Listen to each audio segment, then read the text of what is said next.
50 anos depois, segunda parte, capítulo 5, O caminho expiatório, parte B.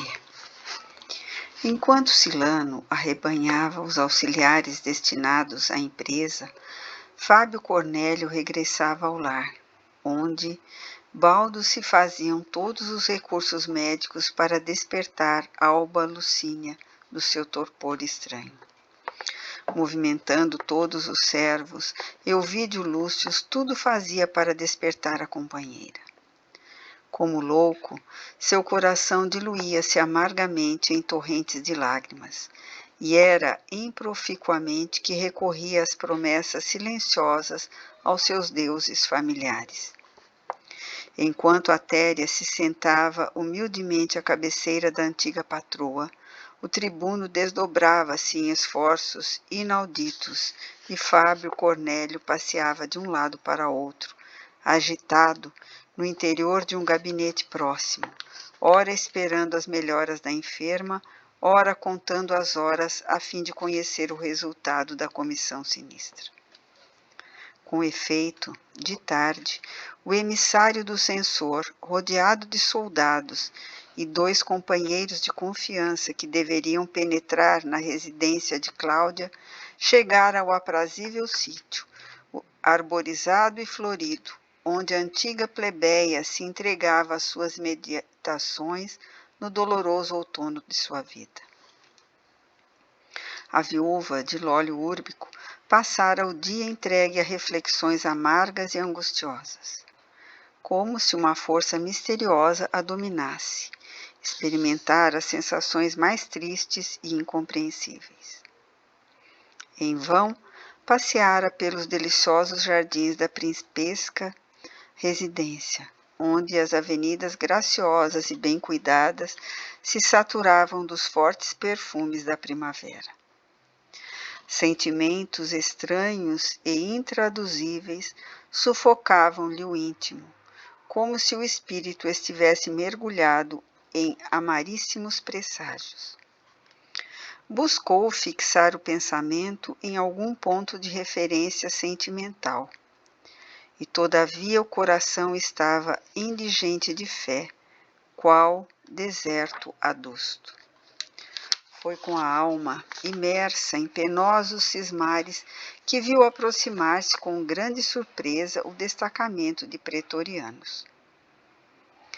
Tomada de emoção, lembrando-se do que representavam aquelas pequenas expedições de terror noutros tempos, recebeu no seu gabinete o oficial que a procurava, acompanhado de 2 homens espaldados e atléticos, com os quais trocara significativos olhares.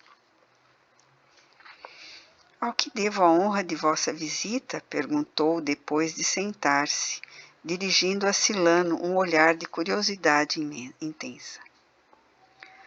Sois de fato a viúva do antigo prefeito Lólio Úrbico?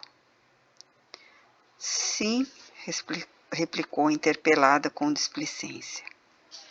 Pois bem, eu sou Silano Plautius, e aqui estou por ordem do censor Fábio Cornélio, que depois de longo processo expediu a última sentença contra a vossa pessoa, esperando que eu saibas morrer dignamente, dada a vossa condição de conspiradora do império. Cláudia ouvia aquelas palavras, sentindo que o sangue lhe gelava no coração. Uma palidez de alabastro lhe cobriu a fronte, enquanto as têmporas batiam aceleradamente.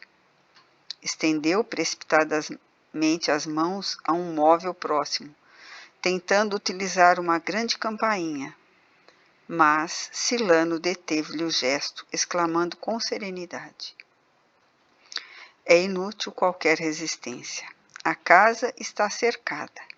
Encomendai aos deuses os vossos últimos pensamentos. A esse tempo, obedecendo aos sinais convencionais, Lídio e Marcos, 2 gigantes, avançavam para Cláudia Sabina, que mal se levantara cambaleante.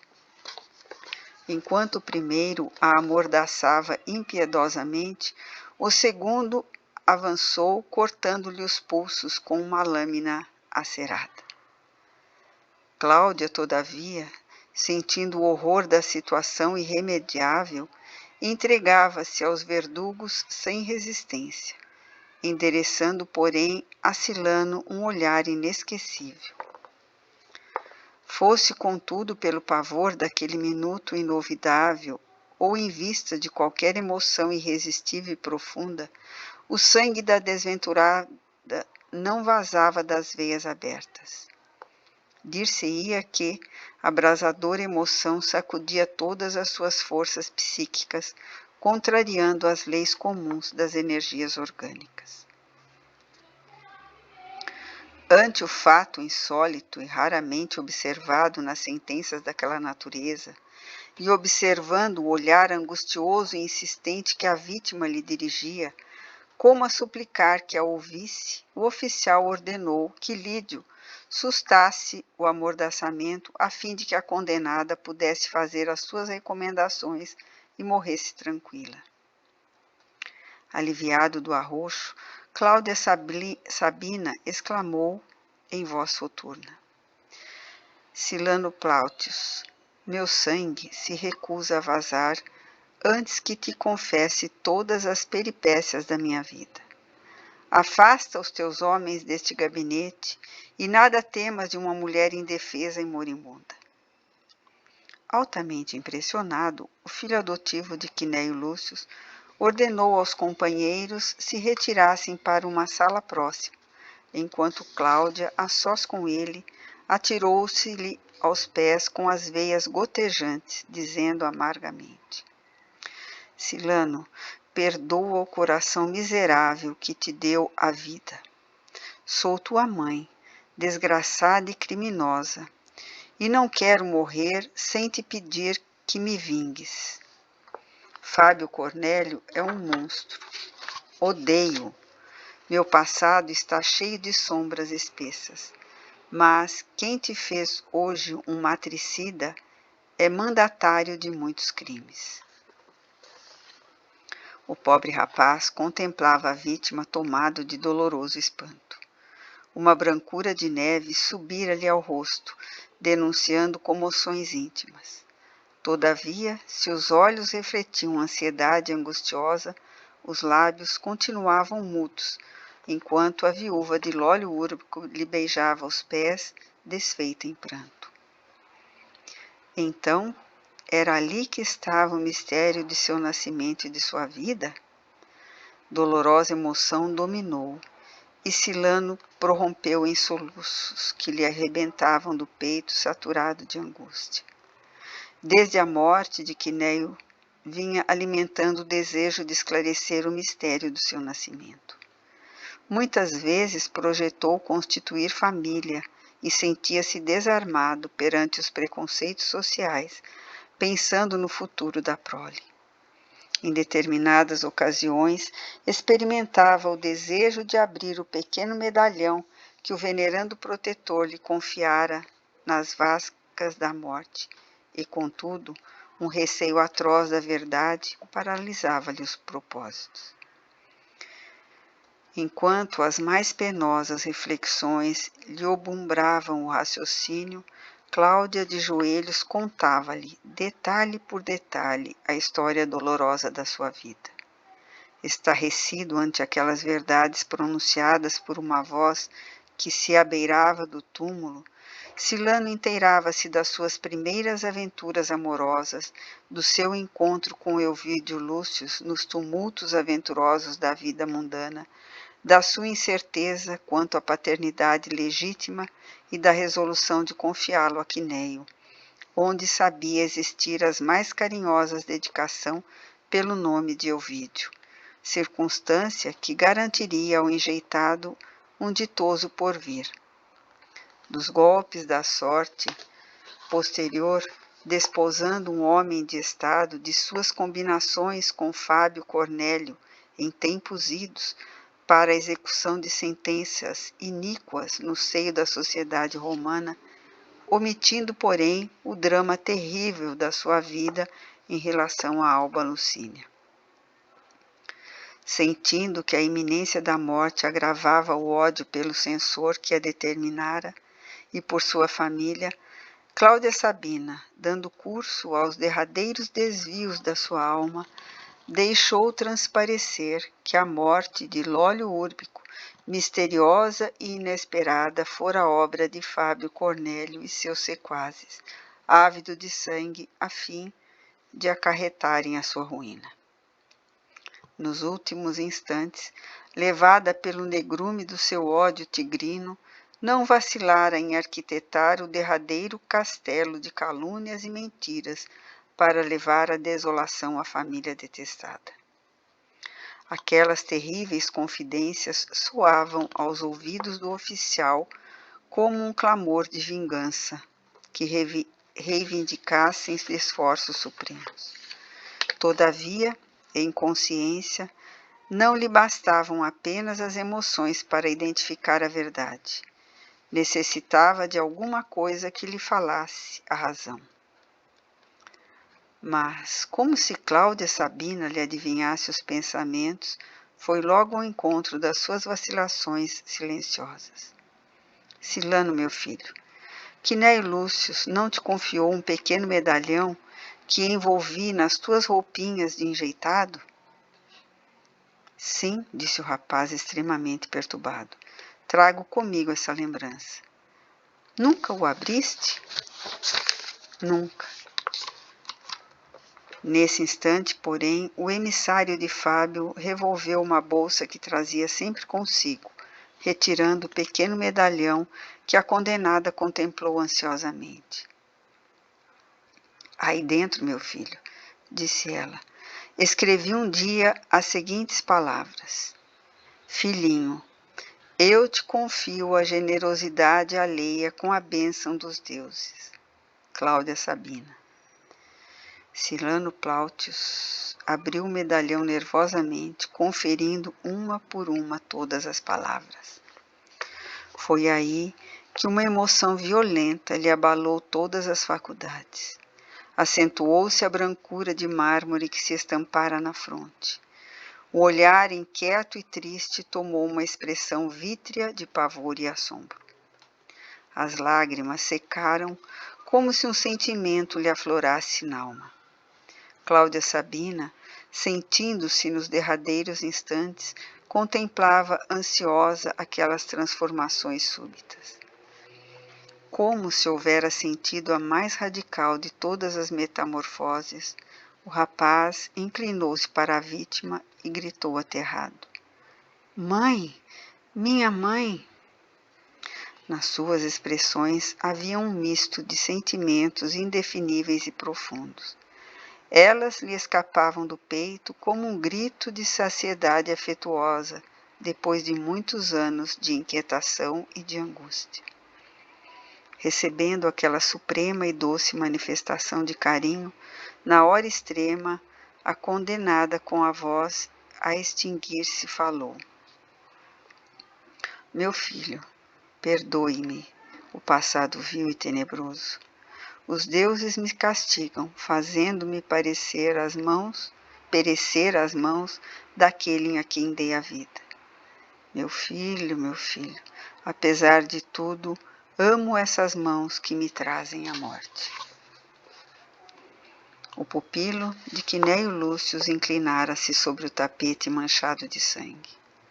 Num gesto supremo que evidencia a sua angústia e o esquecimento do abandono materno, para considerar somente o destino doloroso que o conduzira ao matricídio, tomou nas mãos a cabeça exame da condenada, cujo olhar parecia agora rejubilar-se com os pensamentos enigmáticos e criminosos de sua alma.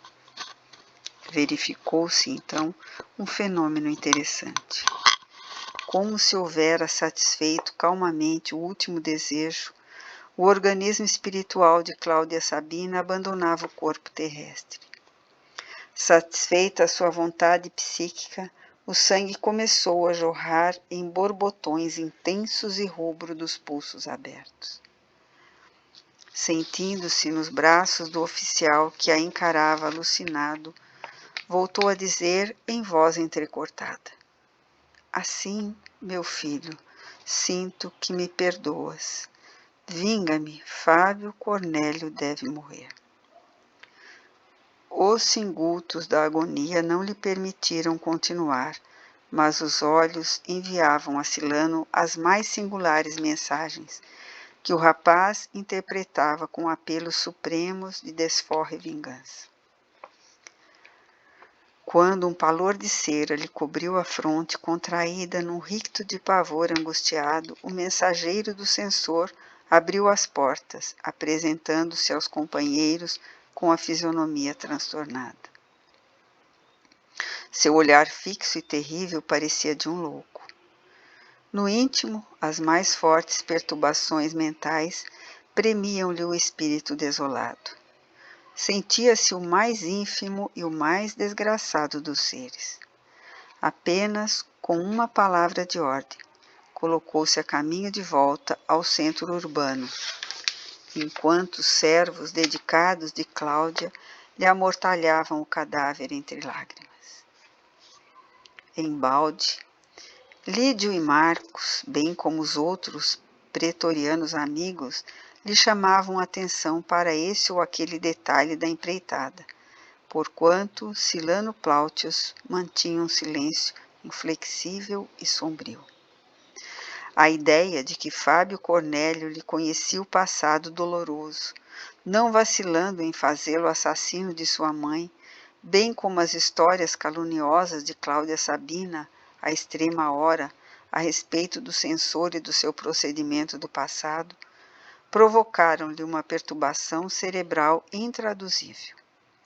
O pensamento de que para o resto dos seus dias devia considerar-se um matricida atormentava-o, sugerindo-lhe os mais horríveis projetos de vingança.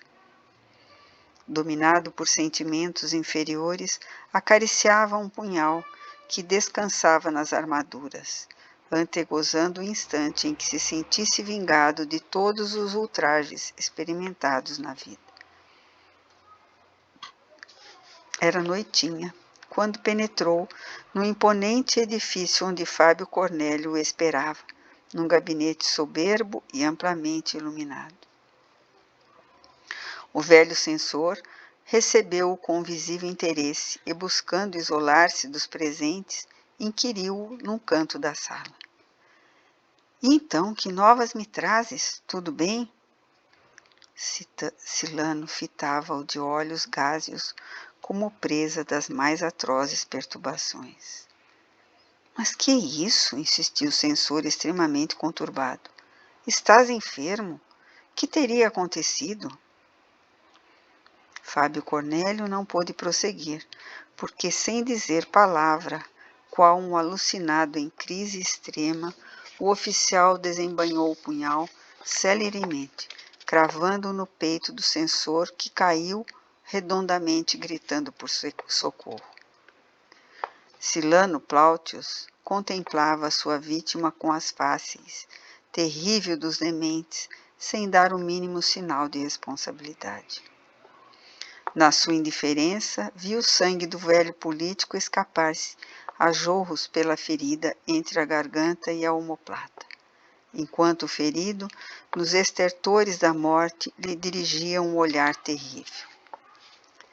Foi nesse instante que os numerosos guardas rodearam o antigo protegido de Quinéio Lúcio, eliminando-lhe igualmente a vida em rápidos segundos. Debalde, o oficial tentou resistir aos pretorianos e a outros amigos do assassinado, porque em poucos minutos estava reduzido a frangalhos pelos golpes de espada com que pagava afronta ao Estado, com a perpetração do seu crime.